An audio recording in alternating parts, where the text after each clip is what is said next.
Hello friends, I'm Ron Brown. Welcome to my shop. Sharpening wood lathe tools is one of the 4 pillars a woodturner must learn. I've developed several setup aids over the years and wanted to summarize why someone would use one over the other. Here's a quick summary of the 6 most popular setup aids we manufacture in our shop right here in Lawrenceville, Georgia in the good old USA. First, the quad. We use this to set the proper platform angle with 4 different tools: the skew, the spindle roughing gouge, the parting tool, and scrapers. Second, regular setup blocks. A set of 2 used with a vari-grind tool holding fixture will set common angles for bowl gouges and spindle gouges. Third, the Universal Setting Jig. It helps you capture the exact setting for a gouge grind you already have and love and want to be able to reproduce. Fourth, the 40/40 bowl gouge grind. Popularized by Stuart Batty, this setup block will help you to reproduce that grind using the vari-grind 1 tool holding fixture. Fifth, the angle gauge allows you to check the nose angle of your gouges, skews, parting tools, and scrapers. Sixth, the negative rake setting gauge. This platform setting tool gives you the proper angles for 3 of the most used grinding angles for much less aggressive edges on scrapers. Negative rake scrapers are mainly used for finishing cuts and when turning acrylic and resin pieces. The first setup aid I'd like to talk about is the quad.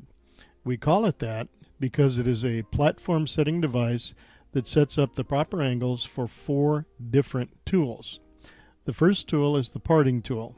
It gives us a 30-degree angle on each side of the parting tool for a 60-degree included angle. I find that works really well.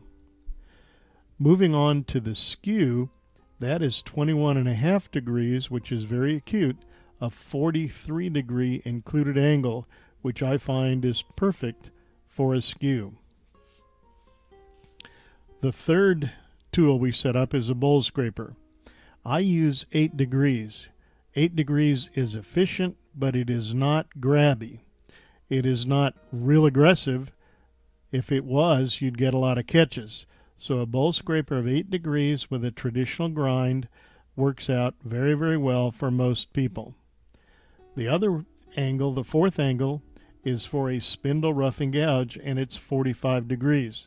You can actually set the platform at 45 for any tool that you want a 45-degree cutting edge on. The next setup aid I'd like to talk to you about is a pair of setup blocks. There are 2 of them. They're numbered 1 and 2. The first one, using the leg angle in the second notch, is for a spindle gouge. The second setting, using the same exact setting, would give you a standard grind on a bowl gouge. Then we switch over to block number 2, setup block number 2. With the leg in the first notch, it'll give you a bottom feeder grind, a very blunt grind, good for cleaning up the very bottom of a bowl or a vase. And the most popular grind is the leg angle would go all the way down to the 5th notch using the number 2 setup block, and that will enable you to grind a long grind, an Irish grind, or an Ellsworth grind. The colors do vary. We don't make them in yellow any longer. We've gone to everything in black. The reason I introduced these setup blocks is because they help the doer turners, or the folks that just have a devil of a time sharpening. They give you the 3 most popular bowl gouge grinds and the 1 most popular spindle gouge grind, all in one easy set. These work for most of the people, most of the time, in most situations. They're repeatable, they're fast, and they're reliable. I developed the Universal Setting Jig because so many people out on the show circuit came up to me and said, "I'm not very good at sharpening, but my neighbor Ralph, he's really good, and he sharpened my bowl gouges for me, and they work great, and I love it. but when I try to resharpen them myself, I mess them up. Is there some way that I can duplicate Ralph's wonderful bowl gouge grind on my bowl gouge grind? Can I do it repeatably and reliably and time after time? So I came up with this device. The way you use it is pretty simple. You first manually set up your grinder. You set the pocket arm exactly the right way. You use your projection, usually your tool projection, usually 2 inches, and then you set the leg angle at whatever will give you that grind, whether it's the 4th notch or the 5th notch or whatever it happens to be. So you set everything up manually, and then you lay your vari-grind one down, and you put the Universal Setting Jig with the tip of the arm in the pocket.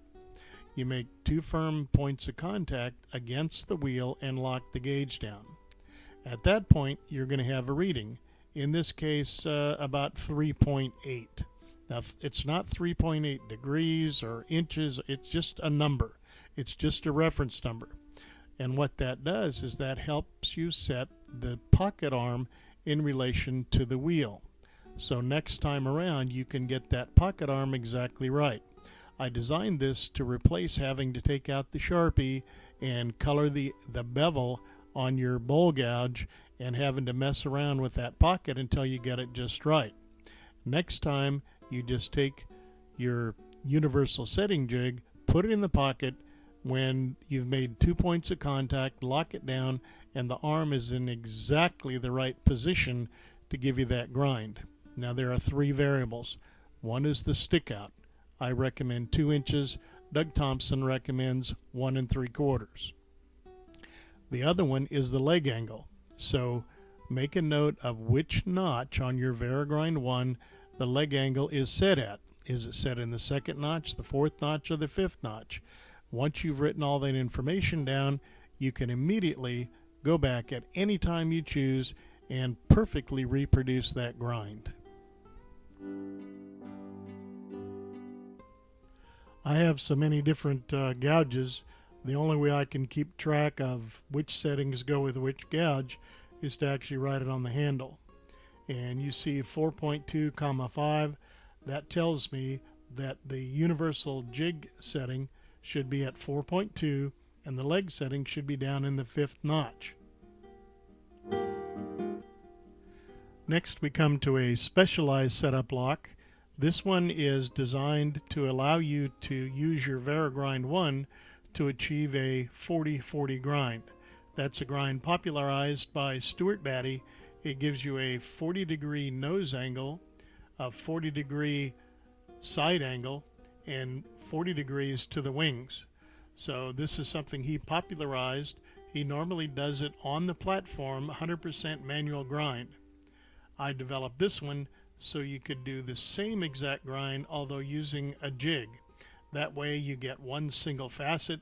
It's very repeatable, easy to set up, and takes a lot less practice to use than the way Stuart does it. I find this little ABS unbreakable plastic angle setting gauge to be extremely helpful when I'm checking the nose angle on a gouge or a skew or a scraper, especially if I'm going to use the universal and I don't know what the angle is and I want to make sure I get it just right. If I buy a brand new tool that has a particularly good grind, something like Doug Thompson or Carter and Son, something like that, and I want to make sure that I'm able to duplicate that, the way you have to start is with the nose angle, and I use this little gauge for doing that. Next we have a negative rake scraper 3-in-1 setting gauge. It gives you 3 different angles. One is a 60-degree included angle where each bevel is 30 degrees, then a 50-degree included angle where each bevel is 25 degrees. The last one we have is an included angle of 75 degrees with the bevel edge being ground at 60 degrees and the top edge with a much shorter grind being 15 degrees. These all have different applications depending on what you're doing and what part of the vessel you're working on. The reason we use negative rake scrapers in the first place is because they're much less aggressive than a regular scraper. They're much less catchy, and you'll get, generally speaking, a much smoother surface. These really shine when you're working either with acrylic or with the resin, such as alumilite or epoxy. You don't get the chipping and the pitting and the pocketing that you normally would with a conventional scraper.